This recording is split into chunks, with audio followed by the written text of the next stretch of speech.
I had persuaded Sherlock Holmes to take a brief holiday with me.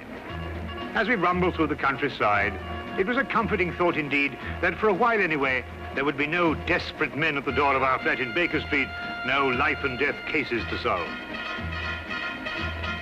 Ahead were 4 whole days as suspended and happily uneventful as this train trip.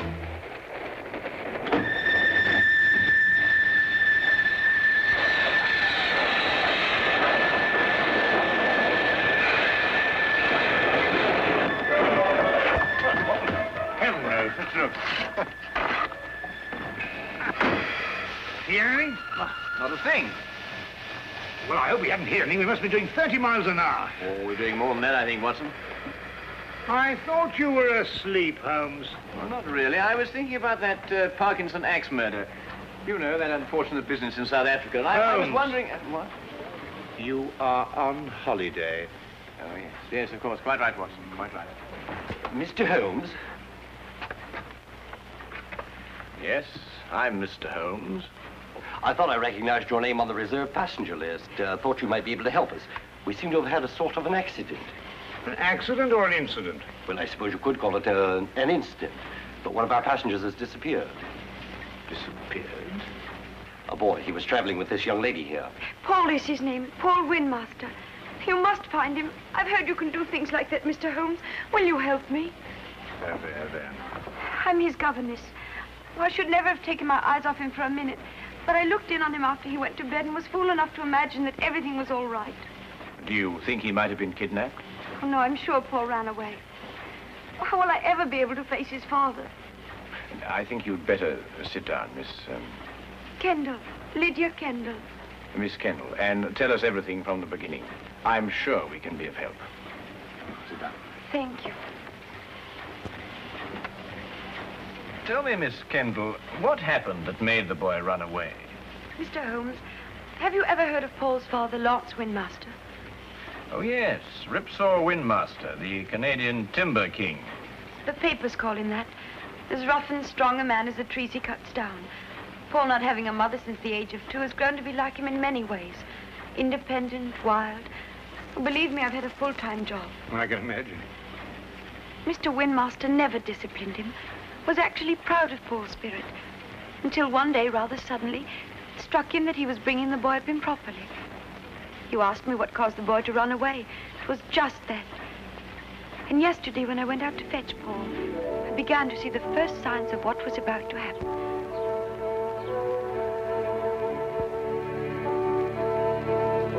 Paul! Paul! Paul, you'll have to come home now and get dressed. We're all packed and ready to go. Yes, Miss Kendall. Hurry now, we can't miss the train.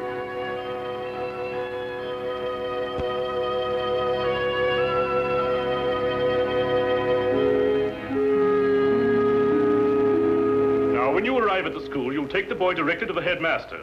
He's received a full letter of instructions from me, and... Oh, there you are, Paul. Your Uncle Cecil's just arrived to say goodbye to you. Here's wishing you success, Paul. Thank you, sir. You will be taught to be a gentleman. Something which, your mother forgive me, I failed to do. Yes, Father.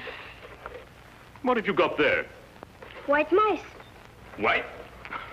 Now, look here, Paul. You certainly don't intend to take them to school with you. Well, I can't leave them here. Nobody would look after them. Now, that's foolish. Nobody really cares about white mice here, except me. Well, you can give them back to whoever gave you them. You mean Coco? Who? Coco the clown. I'm afraid I introduced him to Coco the day I took him to the circus. They'd become rather good friends. Well, I couldn't give them back. He gave them to me as a gift. Paul, I don't care what you do with them, but you can take them with you, and that's final. All right. Leave them here, then. Good boy. Well, you and Miss Kendall had better be off. Well, what's the matter? I don't want to go to school. What? You didn't go to school? Why should I? Times were different when I was young. You don't know what you're saying. I have my horse and my white mice, and Coco and I are supposed to meet next week.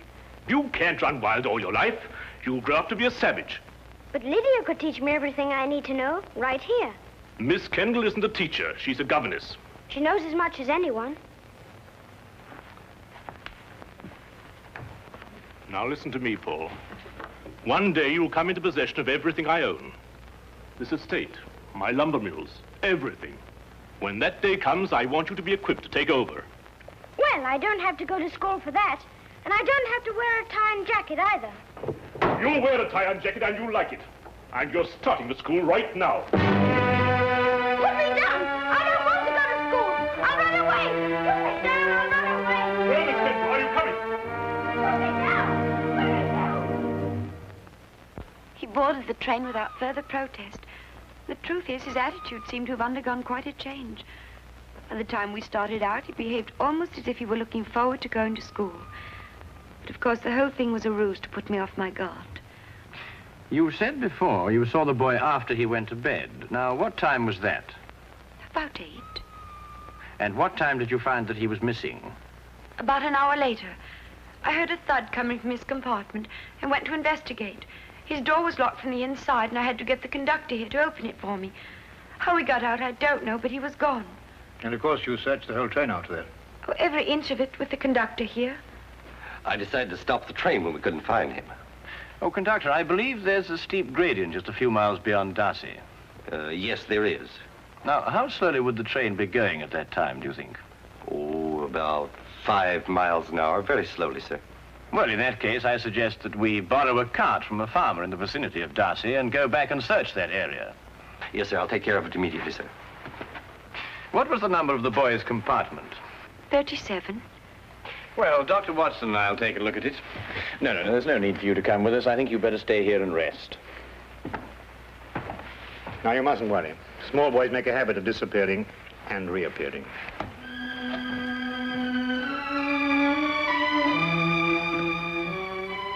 I hope so. I hope so.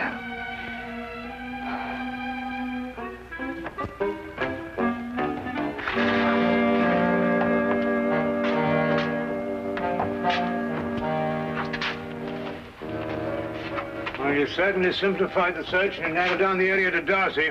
Here, Watson, give me a hand with this window, will you? Yes, all right. All the same, this train window. Well, that was the thud Miss Kendall heard, the sound of the window being opened before the boy jumped out. By Jove, you're right. The question is, who helped the boy open the window? Well, it took 2 of us to do it. Exactly. Good heavens, Holmes, do you mean that he must have had an accomplice? Of course he must have. Yes, but who on earth would want to help a little boy to run away? Well, when we know that, Watson, we will have the answer to the problem of the boy who didn't want to go to school.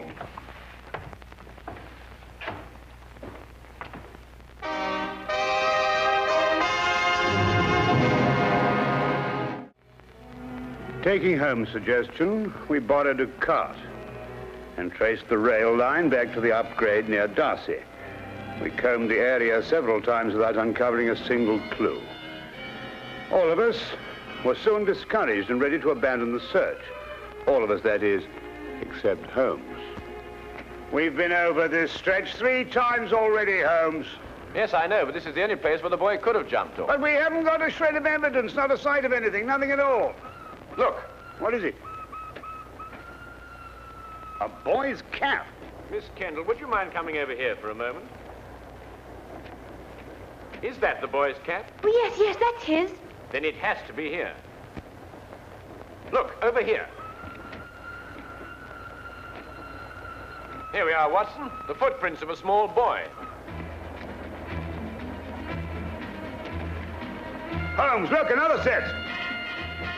Must be the boy's accomplice. Ah, good work, Watson. They end here.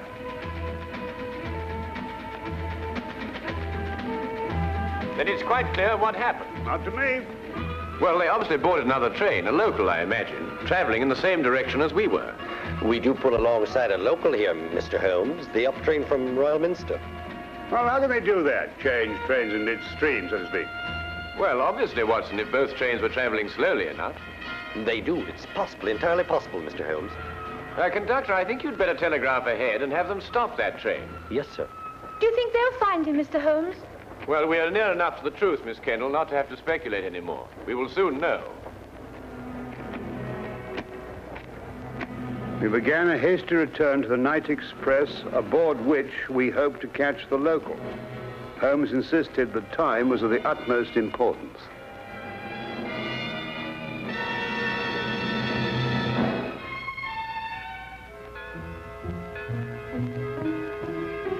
Paul.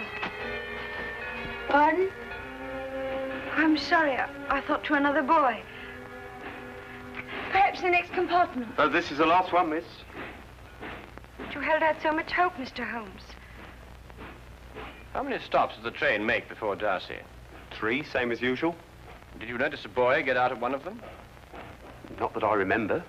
There was a boy. I talked with him. He got off with his father at Manborough. Are you sure? Yes, there was that pair. Blimey, I clean forgot. What did the father look like? Medium-sized, grey hair, ordinary face. Wait, I noticed when I inspected his ticket there was something about his fingertips. They were red. Red? Yeah. I thought it was strange at the time. That's most observant of you, conductor. That proves it, Watson. Holmes, do you know who he is?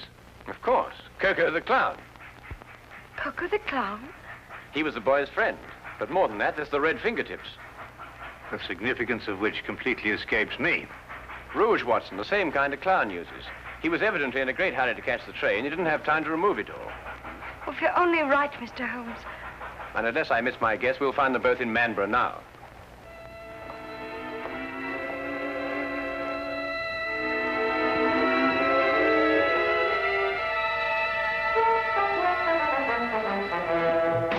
Watson, Miss Kennedy is sending a wire to the headmaster of the school, telling him they've been delayed. As soon as she's finished, we can be off. What's the matter with you? You don't look like someone who wants to be taken to the circus. Holmes, do you realize it has taken me the last solid 3 weeks of pleading and cajoling to persuade you to take this trip? And now look where we end up, in Manborough. And don't you underestimate it. We can have a very exciting holiday here. Oh, holiday? We might as well have pitched attendant Lestrade's office. I know, but we couldn't very well refuse to help them. No, we couldn't have refused to help them. But when we eventually find whoever it is who's at the bottom of this thing, please remember one thing. He's my pigeon.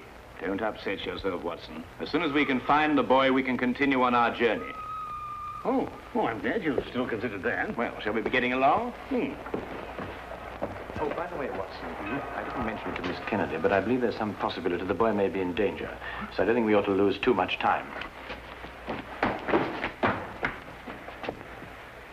Not a very convenient place to leave luggage. Holmes! You got to wait a minute. We've left all our bags in the train. There's no time to worry about that now, Watson. Come along. But look, Holmes, we've got everything in them for our 4 days. All right, I'll find Miss Kendall and get a carriage, and we'll meet you in the street. Now, hurry up. Right.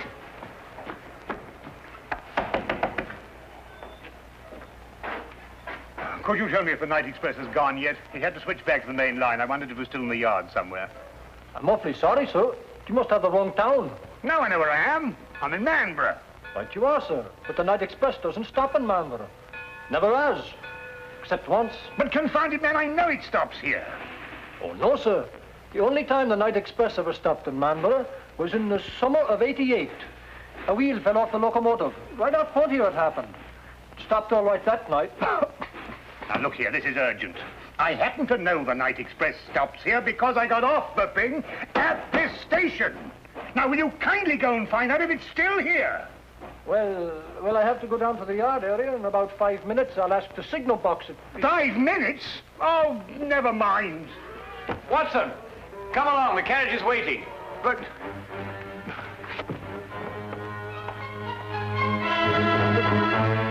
the luggage.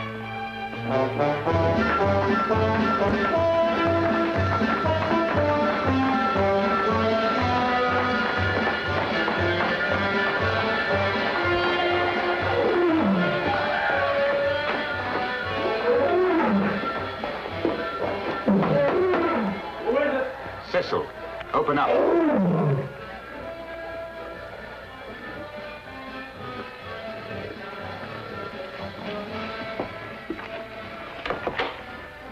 Did it work? We jumped off, switched trains. Ta-da! Like a couple of acrobats. Where's the boy now?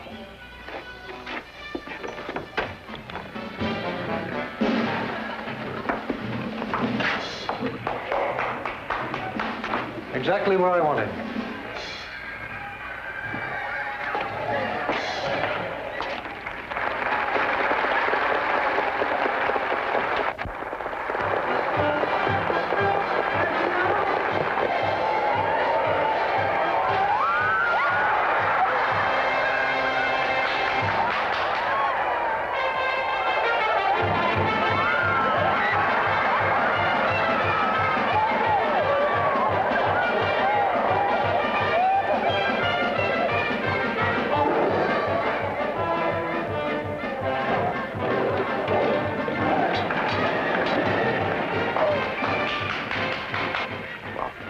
Get it over with. I was waiting for a down payment. How much? £100 should do it.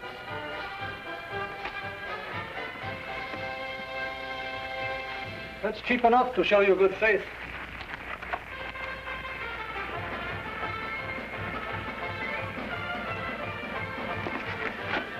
I'll expect the rest when I finished.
Take this gun and fire it up into the air. Into the air? Yes, just to pin him down. What are you going to do? Well, I'm going to find out who he is and why he's trying to keep us from the boy. Well, go on, Watson, fire it. I'm sorry, Holmes. This one's mine. What? Watson! Watson, here! Fire it, Holmes. Fire it! Oh, very well.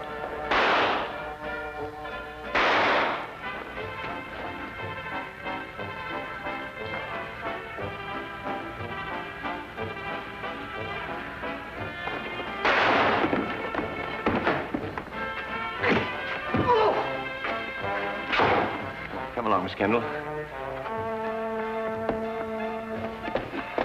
Watson, you're a fool to have taken such a risk. No, with you covering me, I couldn't miss. Get up.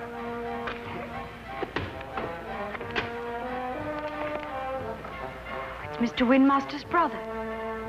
Oh, Uncle Cecil. Yes, and the first in line to inherit the Windmaster fortune if anything had happened to the boy. That's right, you would be the heir. You may not think so at the moment, Mr. Windmaster, but you're very fortunate. If the boy had been killed, you would most certainly have been hanged. Hanged? Yes, hanged. Stop him. Stop who? Coco, he's about to kill the boy. Push him off the catwalk backstage.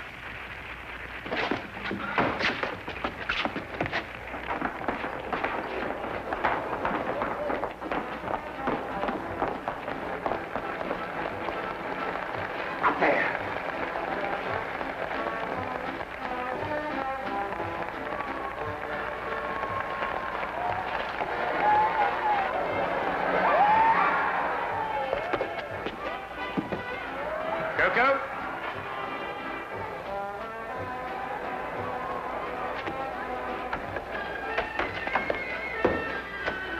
Don't come any closer.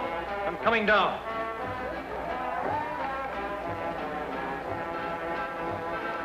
You'll never get out of here. One move to stop me and I'll kill this boy.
Perfect timing, Watson. Yes, wasn't bad, even though I do say so myself. He wanted to kill me, and I thought he was a friend. Well, that should teach you a lesson, Paul. No one's a friend who encourages a boy to run away from school. Why, what would have become of Dr. Watson here if he hadn't gone to school? Well, it's very simple. He'd never have been able to accomplish that trick. But all he did was to... In dropping that counterweight, young man, I had to know the speed of falling objects, the theory of weight and counterweight, and of stress and resistance. Now, if I hadn't studied physics, there's no telling what might have happened to you. I never thought of that. No, of course not. Well, just you think of it from now on.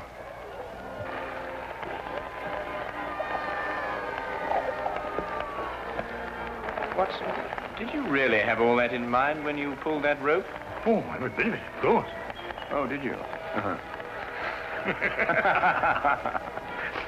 Come on, you. And you.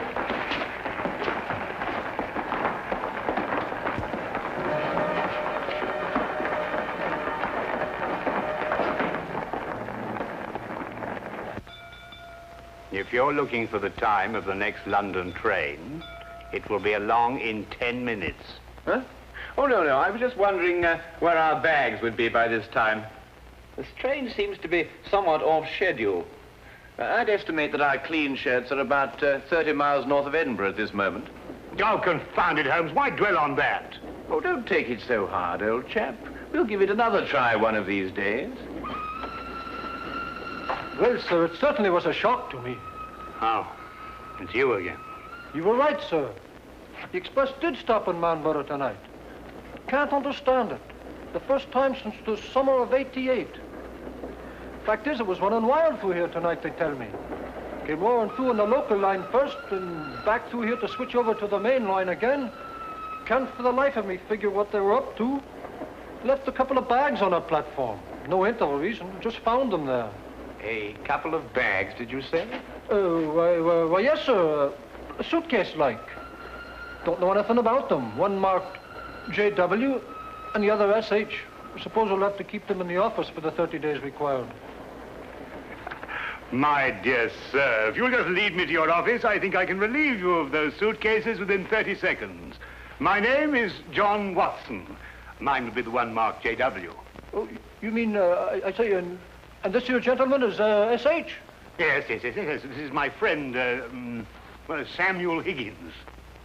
Ah, well, in that case, sir, if you'll come along to the office and identify the contents, I'd be glad to get them off my hands.